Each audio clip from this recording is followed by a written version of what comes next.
Eh bien, bonjour les survivalistes du Québec. Je m'appelle Jonathan Wizard. J'ai fait quelques vidéos rigolos sur le sac d'évacuation survivaliste ou quelques objets dans le genre. C'est bien sûr, je m'amuse à blaguer, mais il y a certaines choses que vous racontez qui sont quand même bien et logiques et intéressantes. Alors aujourd'hui, le survivaliste et les communications.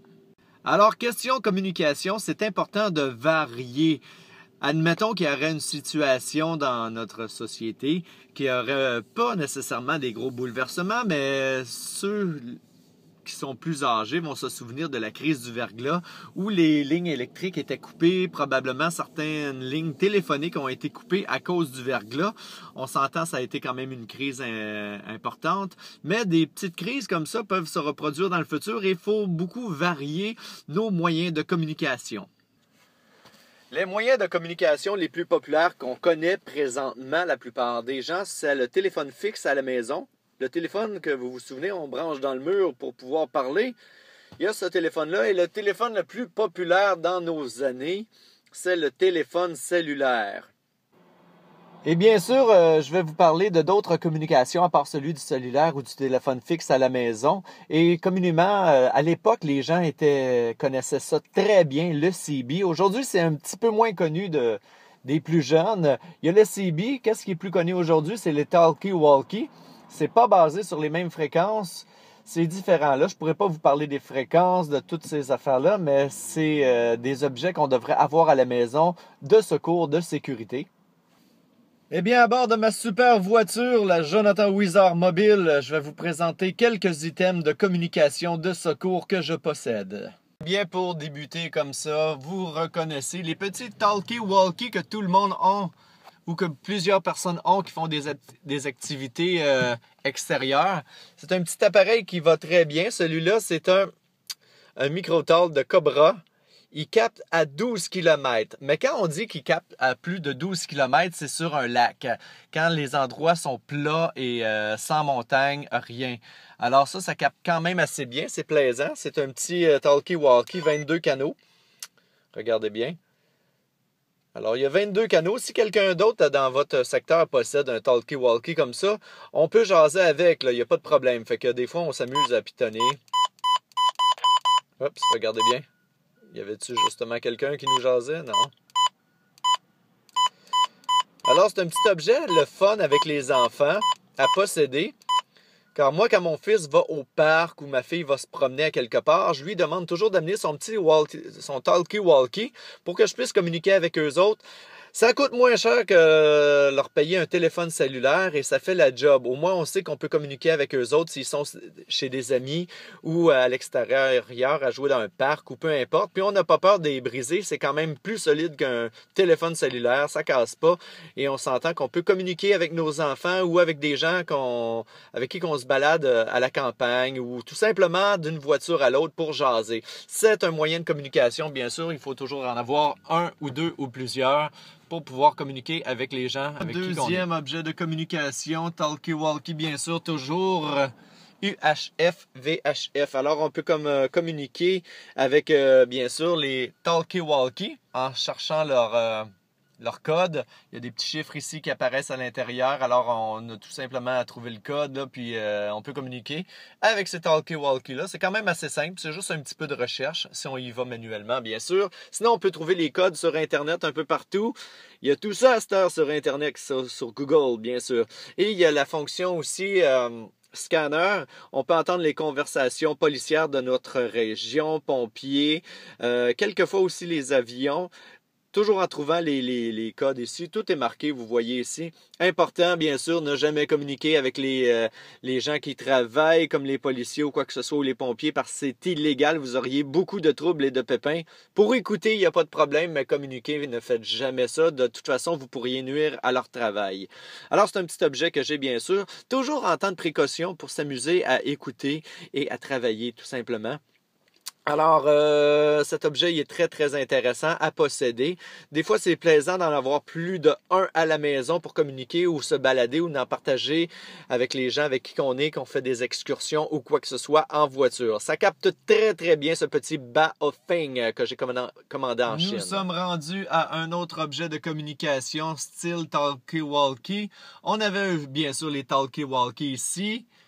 Le UHF-VHF, scanner de police et on peut communiquer également avec les talkie-walkie. Ces trois-là peuvent communiquer ensemble, sauf que eux, les talkie-walkie, mon UHF-VHF, ne peut communiquer avec cet autre objet de communication, le CB traditionnel, le Citizen Band.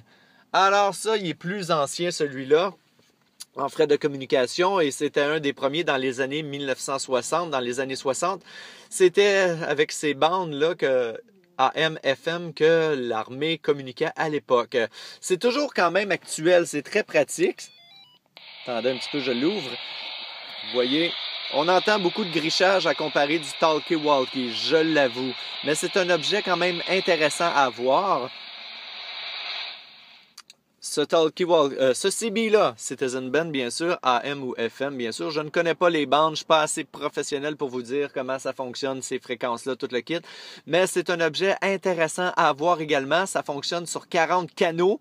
Le canot principal des camionneurs, c'est le 10. À l'époque, le 9, c'était pour le canal urgence. Si vous aviez un pépin sur la route, quoi que ce soit.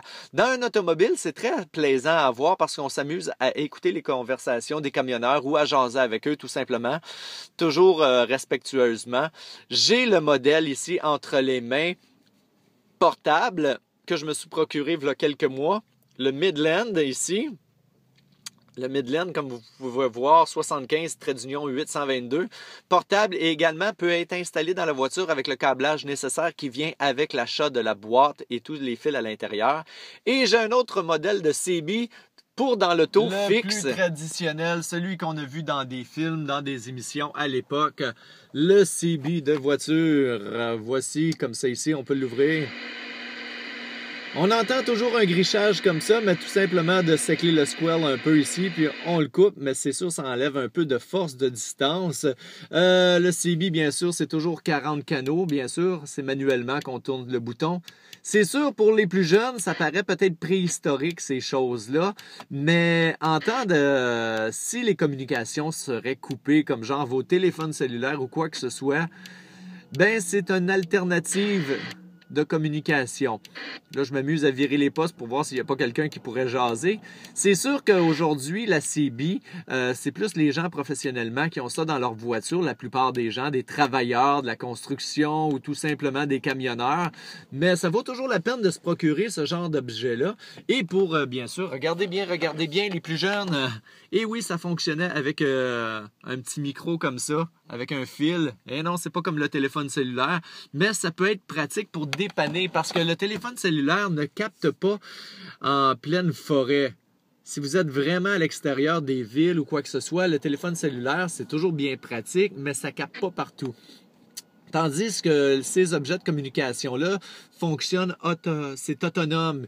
Ça fonctionne pas nécessairement avec du filage dans des fils électriques, comme vous voyez, les poteaux électriques ou quoi que ce soit. Alors, c'est un autre objet de communication tout simplement. Et bien que ce soit la CB, le talkie-walkie ou le UHF-VHF, c'est toujours des petits objets très, très plaisants à avoir au cas besoin. Moi, j'entraîne toujours deux dans la voiture. J'ai toujours le portable CB dans ma voiture et le fixe CB dans ma voiture. Si j'ai à sortir de la voiture et j'ai un passager qui reste seul dans la voiture, si je suis à l'extérieur, pris à quelque part, au moins je peux communiquer avec lui et si les cellulaires ne fonctionnent pas. Et ça coûte pas des minutes, ça. Ça coûte tout simplement des piles. C'est illimité comme communication.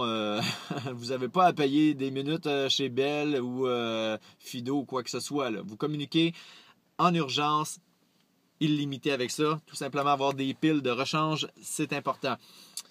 Toujours important d'avoir ces objets-là pour précaution, sécurité. Alors, procurez-vous-en. Il y en a au Canadian Tire ou sur Internet, sur Kijiji. Il y en a des tonnes à vendre. Achetez-les, c'est presque gratis, ça coûte rien. Moi, j'ai acheté celui-là sur Kijiji, puis il était neuf. Il était flambant neuf. La personne ne l'avait pas utilisé pratiquement. Alors merci, vous étiez avec Jonathan Wizard. Aujourd'hui, communication CB d'urgence ou talkie-walkie ou UHF-VHF. Merci de me suivre dans mes vidéos. À bientôt.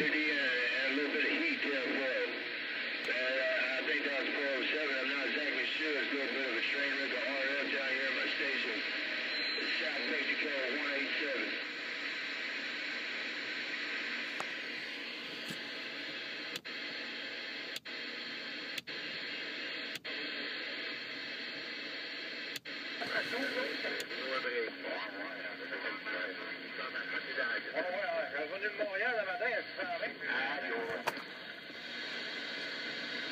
il y a deux qui choisissent. On va te faire Eric, salut, puis monter à Montréal, proche de Montréal, là. Ah, OK. Allez, comment ça te passe, mon Sylvain? Bon, pendant